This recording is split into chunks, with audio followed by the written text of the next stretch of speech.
ఎక్కడ చూసినా రైతుల ఆత్మహత్యలే కనిపిస్తున్నాయి. బీఆర్ఎస్ హయాంలో రైతులను రాజు లెక్క చూసిరు. ఇప్పుడేమో రైతులు రుణాలు కట్టకపోతే ఇంటి గేట్లు ఎత్తుకపోవడం ఇలా జరుగుతున్నాయి. దీనికి ఏం చెప్తారు? ఇది చాలా దురదృష్టకరం అండి. కాంగ్రెస్ పార్టీ గూడా రైతుల పక్షపాతి అని జెప్పి అధికారంలోకొచ్చి ఇప్పుడు రైతులకి ఇట్లా అన్యాయం జేయడం అనేది కరెక్ట్ గాదు. ఇన్ కేస్ రుణమాఫీ అయ్యుంటే ఇప్పుడు ఆ రైతుకు ఆ పరిస్థితి వచ్చేది గాదు. గతంలో గూడా ఇట్లాంటి సిట్యుయేషన్ ఉన్నప్పుడు గూడా అంటే వాళ్ళు కట్టుకోలేని పరిస్థితులున్న ప్రభుత్వం వాళ్ళని ఆదుకునే ఆహ్, అంటే పాసిబిలిటీ ఉండే.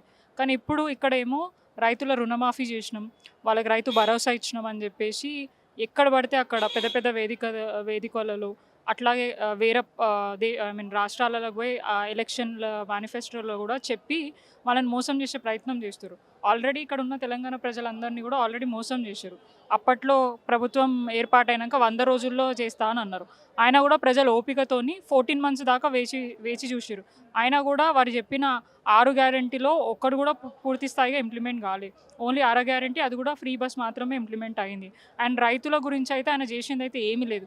మీరు అన్నట్టు గతంలో బీఆర్ఎస్ పార్టీ కంటే ముందు కాంగ్రెస్ హయాంలో కూడా చాలా కూడా కరెంట్ ఉండకపోతుండే, నీళ్ళు ఉండకపోతుండే, రైతుల ఆత్మహత్యలు ఎక్కువ ఉండే.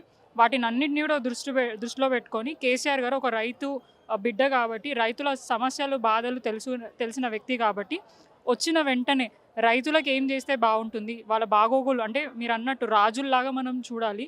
ఎందుకంటే అన్నం పెట్టే రైతుని మనము ఇట్లా చేయడం కరెక్ట్ కాదు అని చెప్పేసి నిరంతరం రైతుల గురించి ఆలోచించి కాళేశ్వరం లాంటి పెద్ద పెద్ద ప్రాజెక్ట్స్ తీసుకొని వచ్చి మన తెలంగాణ రాష్ట్రంలో నలుమూలలో ప్రతి ఒక్క జిల్లాలకి నీళ్ళు అందించి వాళ్ళు సాగు చేసుకునే విధంగా కూడా, ఎందుకంటే మోటార్లు పెట్టుకున్న పరిస్థితి కూడా లేకుండా అప్పట్లో. కేసీఆర్ గారు వచ్చిన తర్వాత ఈ మిషన్ భగీరథతోని కాళేశ్వరం ప్రాజెక్ట్ తోటి నిండు కుండల్లాగా ప్రతి ఒక్క డిస్టిక్లలో కూడా పంటలు అనేటివి పండి వాళ్ళు కూడా బాగుపడే విధంగా కూడా వాళ్ళు ప్రతి ఒక్కటి కార్యాచరణ తీసుకోవడం జరిగింది. రుణమాఫీ కూడా గతంలో బీఆర్ఎస్ ఉన్నప్పుడు జరిగింది. రైతు భరోసా, రైతు బీమా, ఒకవేళ చనిపోతే రైతుకి ఏమంటారు ఇన్సూరెన్స్ లాగా కూడా చేయడం జరిగింది. ఇన్ని చేసిన బీఆర్ఎస్ హయాంలో ఇప్పుడు ఏడాది నుంచి చూసుకుంటే కాంగ్రెస్ ప్రభుత్వ హయాంలో మళ్ళీ ఆత్మహత్యలు పెరిగిపోతున్నాయి. రుణమాఫీ చేసిన అన్న వాళ్ళు ఇప్పుడు బ్యాంకుల నుంచి వాళ్ళు వచ్చి ఇంటి గేటును కూడా వదలలేని పరిస్థితి ఉంది. సో అట్లాంటి సిచ్యువేషన్కి మళ్ళీ రేవంత్ రెడ్డి గారు తీసుకొచ్చారు. ప్రజలందరూ కూడా కేసీఆర్ గారు రావాలి, మా బాధలన్నీ తీర్చాలని చెప్పేసి అంటే వాళ్ళ ఆర్తనాదాలు మనం తెలంగాణలో చూడొచ్చు. వారేమో గొప్పగా చెప్పుకుంటున్నారు, రేవంత్ రెడ్డి గారు మేము రైతులని ఇంకా కూడా బాగా చేసినాము, మీ హయాంలోనే ఇట్లా జరిగినాయి అని చెప్పి.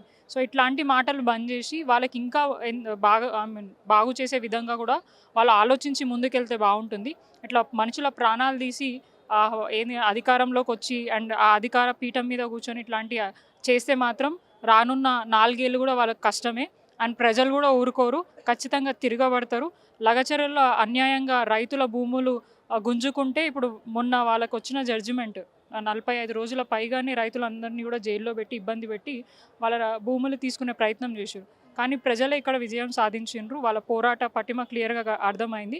రేవంత్ రెడ్డిని మెడలు వంచి వాళ్ళ భూములు కూడా తీసుకోకుండా చేసే ప్రయత్నం చేశారు. అయినా కూడా మారకుండా ఇంకా కూడా అక్కడ ఇబ్బంది పెట్టి వాళ్ళ తమ్ముడు కొండలరెడ్డి కానివ్వండి, ఇంకా మిగతా కాంగ్రెస్ నాయకులు అక్కడున్న ప్రజలను ఇబ్బంది పెట్టి ఇంకా కూడా భూములు రాక్కునే ప్రయత్నం చేస్తారు. వాళ్ళకు అండగా బీఆర్ఎస్ పార్టీ నిరంతరం ఉంటుంది.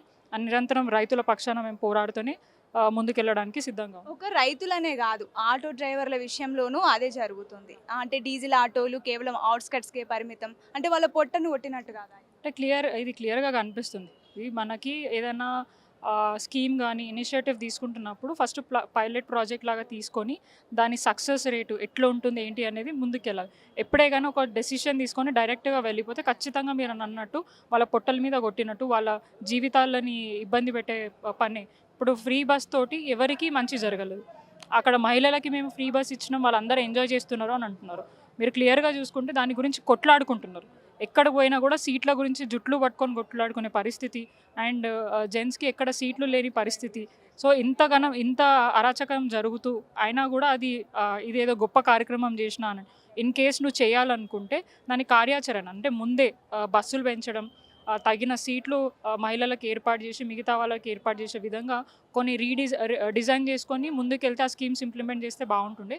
ఇది కూడా ఫెయిల్యూర్ అయిన ప్రోగ్రామే, ఇది సక్సెస్ అయితే ఏం కాలేదు. దానివల్ల చాలామంది ఆటో డ్రైవర్స్ వాళ్ళకి అంటే మంత్లీ ఇన్కమ్ లేకుండా పోయింది. అండ్ వాళ్ళకు కూడా ఏడాదికి 12,000 ఇస్తా అని చెప్పి ఇప్పుడు దాకా వాళ్ళని పట్టించుకోకుండా అండ్ చాలామంది ఆటో డ్రైవర్స్ ధర్నా చేయడం జరిగింది. అండ్ ఇప్పుడు వాళ్ళు ఎలక్ట్రిక్ వెహికల్స్ అంటున్నారు. ఎలక్ట్రిక్ వెహికల్స్ అదేంటి వీళ్ళు ఎట్లా చేయగలుగుతారు అంటే ఇప్పుడు కొంచెం దూరం వరకే వాళ్ళు నడిపించుకోగలుగుతారు. మళ్ళీ దానికి కావాల్సిన ఏమంటారు కరెంటు కానివ్వండి, ఛార్జింగ్ పెట్టుకునే సిస్టమ్ అవన్నీ కూడా ఏర్పాటు చేయాలి కదా. సింపుల్గా మీరు డీజిల్ బండ్లు నడిపియద్దు అవన్నీ తీసేయాలంటే ఒకటేసారి వాళ్ళు తీయడానికి కూడా పరిస్థితి ఉండదు. కొద్దిగా దాన్ని ఆలోచించుకొని ముందుకెళ్తే వాళ్ళకు కూడా బెనిఫిట్ అవుతుంది. ఆలోచన కరెక్టే, ఎందుకంటే పొల్యూషన్ తగ్గాలి, మనకి ఎలక్ట్రిక్ వెహికల్స్ని పెంచాలన్న ఆలోచన కరెక్టే. కానీ అది ఏ విధంగా పెంచాలనేది ఆలోచించుకోవాలి. రైతులు మన ఆటో డ్రైవర్స్ వాళ్ళకి ఇబ్బంది కాకుండా వాళ్ళ పాత ఆటోలు వాళ్ళు ఏదో సెకండ్ హ్యాండ్లోనో లేదంటే ఏదో డబ్బులు పెట్టి అప్పులు చేసుకుంటారు. నువ్వు డైరెక్ట్గా ఇది నడిపియద్దు అని అంటే ఎంతవరకు కరెక్ట్? సో దానివల్ల కూడా వాళ్ళందరూ ఇబ్బంది పడుతున్నారు. కేవలం వాళ్ళే కాదు, అన్ని వర్గాల ప్రజలు తెలంగాణ రాష్ట్రంలో ఏడాది నుంచి ఇబ్బంది పడుతూనే ఉన్నారు. వాళ్ళు ఏమనుకున్నారంటే బీఆర్ఎస్ కేసీఆర్ గారు ఉన్నప్పుడు ఏదైతే పరిపాలన అందించిరో దానికంటే గొప్పగా ఉంటుంది, ఇంకా కూడా వాళ్ళు చెప్పిన హామీలన్నీ కూడా మాకు వస్తాయి. ఇదే కాదు, వాళ్ళు 100 అన్నారు, వీళ్ళు 200 అంటారు. ఆ 200 మనకు వస్తాయేమో అని ఆశతోటి ప్రతి ఒక్కళ్ళు ఓటేసి వాళ్ళని గెలిపించారు. కానీ ఇప్పుడు పరిస్థితి అట్లా లేదు. తెలంగాణ రాష్ట్రం అంతటా ఆర్థిక పరిస్థితి కిందకి పడిపోయింది. ఆర్థిక పరిస్థితి కిందికి పడడానికి రీజన్ కూడా మనకు అందరికీ తెలుసు. అప్పులు తీసుకుంటున్నాడు. ఫస్ట్ ఏమో రేవంత్ రెడ్డి గారు ఏమనంటే అప్పులు కంట్రోల్ చేస్తేనే మనము రానున్న ప్రజలకు ఏదైనా చేయడానికి అవకాశం ఉంటుంది. మేము ఉన్నప్పుడు బీఆర్ఎస్ ఉన్నప్పుడు 10 సంవత్సరాల బీఆర్ఎస్ హయాంలో 1,00,000 కోట్ల అప్పు చేసిరు అని అన్నారు. వాళ్ళు వచ్చి ఏడాది కాలంలోనే 1,00,000 కోట్ల అప్పు చేసిరు. మరి ఏడబెట్టిరా ఆ పైసలన్నీ? స్కీమ్స్ ఇచ్చిరా, వెల్ఫేర్ స్కీమ్స్లలో ఇంప్లిమెంట్ చేసిరా, డెవలప్మెంట్ చేసిరా, ఏదైనా కట్టడాలు కట్టిరా, ఇప్పుడు కాళేశ్వరం ప్రాజెక్ట్ లాంటి పెద్దవి ఏవైనా ప్రాజెక్ట్స్ తీసుకొచ్చిరా? చూస్తే ఎక్కడ ఏమీ లేవు. అవన్నీ కూడా అప్పులు తీసుకొచ్చి వాళ్ళ ఏమంటారు సెల్ఫ్గా ఎంజాయ్ చేయడానికి, వాళ్ళ ఫ్యామిలీ ని బాగుపరచడానికే చేస్తున్నారు తప్ప తెలంగాణ రాష్ట్ర ప్రజలకు మాత్రం ఇప్పుడు దాకా ఎటువంటి మంచి చేసింది అయితే లేదు. సో ఇది క్లియర్గా కనిపిస్తుంది రాష్ట్రంలో ఏం జరుగుతుందని. అండ్ రేవంత్ రెడ్డి గారు ఒప్పుకున్నారు, మా పరిపాలన విధానం మంచిగా లేదు. రీసెంట్గా ఒక మీడియా ముఖంగా ఐఏఎస్ ఆఫీసర్లను ఉద్దేశిస్తూ వారు ఏం మాట్లాడతారు, ఐఏఎస్ ఆఫీసర్ ఏసీ రూమ్లలో కూర్చున్నారు, వాళ్ళు ఏమంటారు కరప్షన్కి పాల్పడుతున్నారని మాట్లాడుతారు. గతంలో ఇట్లాంటిది ఎప్పుడు జరగలేదు. ఐఏఎస్ ఆఫీసర్లు కానివ్వండి, బ్యూరోక్రాట్స్ కానివ్వండి, ప్రజలలో ఉండి వారికి ఏం చేస్తే బాగుంటుందని చెప్పేసి నిరంతరం ఆలోచించారు. ఆ అడ్మినిస్ట్రేషన్ అనేది కరెక్ట్ ఉంటే కిందున్న ఆఫీసర్లు కూడా అదే రకంగా పని చేస్తారు.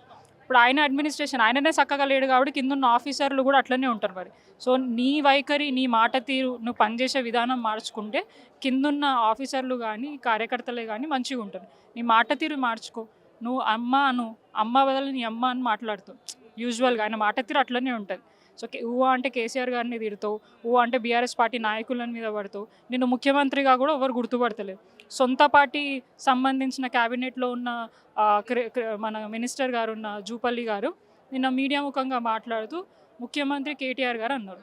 అంటే నువ్వు ఎంత అడుక్కున్నా, నువ్వు ఎన్నిసార్లు చెప్పుకున్నా నేను ముఖ్యమంత్రిని, నేను ఈ రాష్ట్రానికి అని చెప్పుకున్నా కూడా ప్రజలు కానివ్వండి, నీ సొంత పార్టీ నాయకులు, ఈయననే కాదు మొన్న జగ్గారెడ్డి గారు కూడా అన్నారు, వారి పార్టీకి సంబంధించిన వాళ్ళు చాలామంది కూడా అడుక్కున్నా కూడా గుర్తుపట్టలేని పరిస్థితి ఉందనంటే నీ అడ్మినిస్ట్రేషన్ ఎట్లుంది, నీ పరిపాలన ఎట్లుందని నువ్వే కొంచెం తెలుసుకోవాలి. అవన్నీ లేక ఇవన్నీ చేష్టలు చేస్తే మాత్రం ఎవ్వరు ఇది మంచి చేస్తే డెఫినెట్గా గుర్తుపెట్టుకుంటారు, దేవుళ్ళలాగా నేను భావిస్తారు. ఇట్లా ప్రజల పొట్టగొట్టి ఇబ్బంది పెట్టి పనులు చేస్తే మాత్రం ఎవ్వరు కూడా ఇప్పుడు కాదు ఎప్పటికీ కూడా నువ్వు చరిత్రలో నిలిచిపోలేవు. అండ్ చరిత్రలో నిలిచిపోయిన కేసీఆర్ గారిని నువ్వు ఎంత చేసినా, ఏమంటారు మన బ్యానర్లు చింపినా, వారు కట్టిన కట్టడాలను కూలగొట్టినా అది వెళ్ళేదే కాదు. అంటే దాన్ని డిస్ట్రాయ్ చేసే ఇది కూడా లేదు. నువ్వు ఎంత చేసినా తెలంగాణ ప్రజల గుండెల్లో కేసీఆర్ గారు ఉన్నారు. డెఫినెట్గా వారిని మర్చిపోరు. నువ్వు ఎన్ని కథలు పట్టి ఎన్ని చిల్లర రాజకీయాలు చేసినా ప్రజలందరూ ఎప్పుడు నిరంతరం కోరుకునేది కేసీఆర్ గారు. Thank you so much ma'am.